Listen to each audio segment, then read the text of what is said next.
A long time ago, I made up in my mind that I wanted to join the Army for freedom, justice, and peace. I ain't gonna let nobody turn me around, turn me around, turn me around. I ain't gonna let nobody turn me around. I'm gonna keep on a walking, keep on a talking, marching up to freedom land. Did people try to turn you around when you were Oh, making yes. decisions? Oh, yes. You know, one I really know that tried to turn us around with everything he had, but it just didn't work. Oh, Bull Connor. And I hope he met the Lord somewhere on the road that would change his heart, because he would not only the name callings and the way he would give his authority, because he was the governor at that time, and he would have the firemen to turn those water holes, sick the dogs on us. Oh, yes, they tried to turn us around. And I never forget coming across that bridge. They call it Bloody Sunday. The Edmund Pettus Bridge. Yeah, baby. A girl got pulled off from the crowd, and they took a rod and got to him and stuck that rod there, and Doc King would let us stop to help her. We had to keep marching. That's when they call it Bloody Sunday. So when you think about that, and think about where we have come from, and just sitting here seeing us now, sitting here, white and black, sitting here, is evidence God was in the plan. When he gets ready to deliver us, he does it.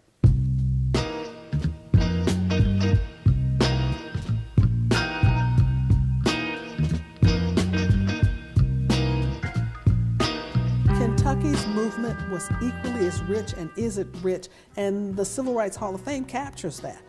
And we appreciate the work that you all do at the University of Kentucky and your willingness to work with us to try to document some of the life, history, and work of these people. And I'm a believer that we should never ever lose this history. A lot of people don't know, and I'm still concerned. It's important that people be able to go back and to look at black and white people in this state who have made some progress, who've made some contribution to social progress. That put the fire in me. And I was willing to go to jail, get killed. Because see, where I lived at, it wasn't nothing for you to go down in the woods and see a black man hanging, a little black boy hanging. That wasn't nothing. You could see that down in the woods. And that's where we lived, in the woods. Had a little path. And the white person didn't go to jail for doing nothing to a black person. Nothing. Don't care if you kill him, don't care if you hang him. It's just like you kill a rabbit. I was about 7, I guess, when I said something to my mother about the nigger who worked across the street, and she took me by the back of my shirt and over to the sink and a bar of Lifebuoy soap and washed my mouth out with Lifebuoy soap. For instance, my father and mother sent my sister Beverly and me in successive years to a place called the Highlander Folk School. And the Highlander Folk School was a place where it was an interracial camp, so to speak, where I guess we were looking for Nirvana or something, I don't know, but it was wonderful, wonderful, wonderful experience. At night, on certain nights, they'd have meetings up in the big cabin, for lack of a better term, and we would sneak up the hill. We weren't supposed to. We had in our little cabins. And guess who would be around the table meeting?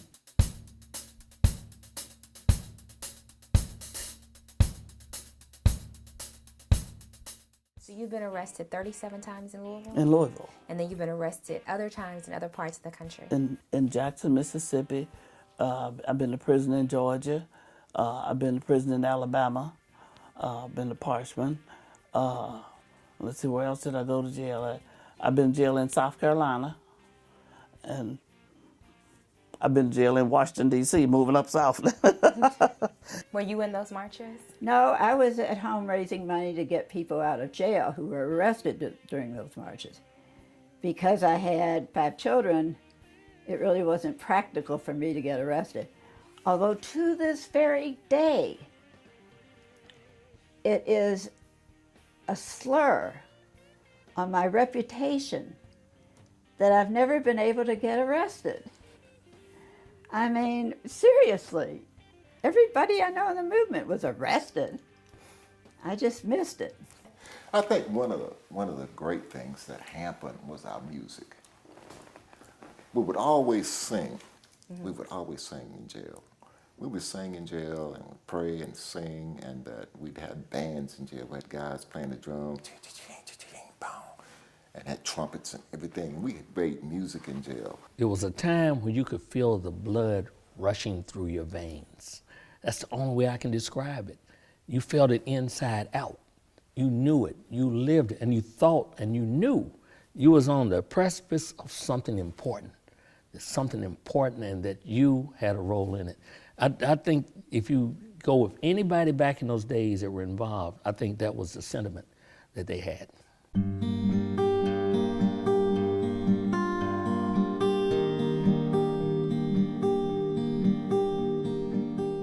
Did you ever have any experiences with the Klan? Yes, I did. I had a great experience with the Klan. They hate me. How do you know that? Tell us what happened. I had a bill, anti-mask bill, prohibiting anyone from wearing a mask in public or burning a cross on public property. It was an anti-Klan bill. Well, when I introduced that bill, the Grand Dragon, I believe, of the Klan, he and his buddies came to Frankfurt.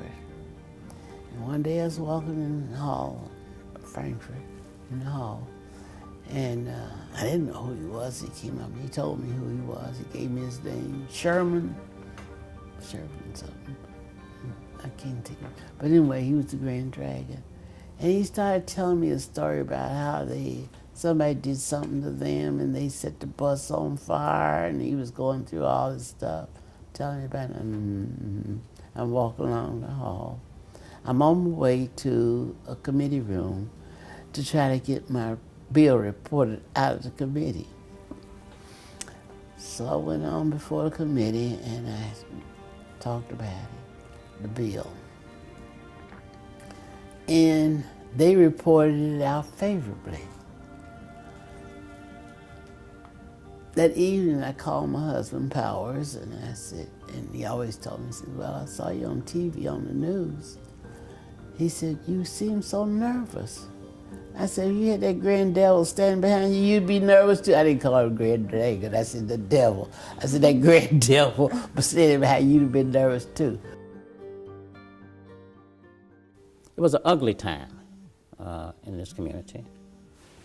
You have to admire the parents and the kids sent those kids on those buses. All you had to do was look. I mean, they had policemen. You had to escort these buses to these schools. You had to have police at these schools. Obviously there wasn't acceptance.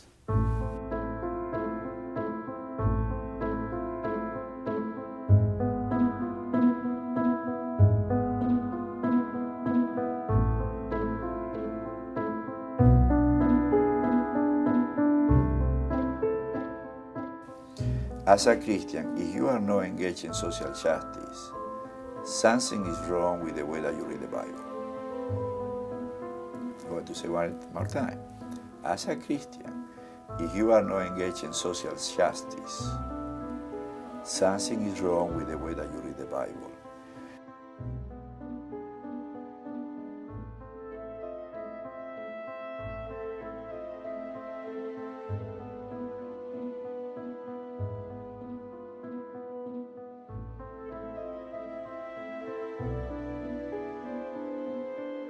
I am proud to be a feminist, and my version of a feminist is a woman who makes her own choices, who believes that all women have a God-given right to the same opportunities that men do. Women elected positions. You had Senator Powers, you had May Street Kidd, you had Lois Mars. Probably out of the first 60, 70 houses that we built, 90+% of them were sold to single mothers who were raising kids.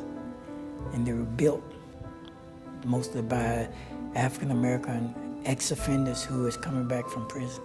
One of my last responsibilities at the NAACP's national office was coordinating the funeral services for Rosa Parks.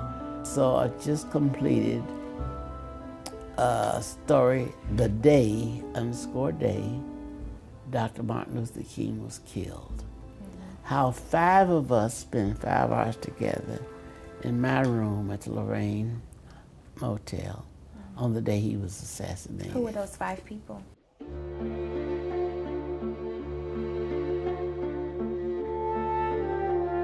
Pasaré por este mundo una sola vez. Si hay una cosa buena que pueda hacer, si hay una buena acción que pueda hacer, una palabra buena que pueda decir, haré esa acción, diré esa palabra, porque pasaré solo una vez. I will be in this world only one time. If I can do anything good for someone, if I can say anything good to someone, I will do that work, I will say that work.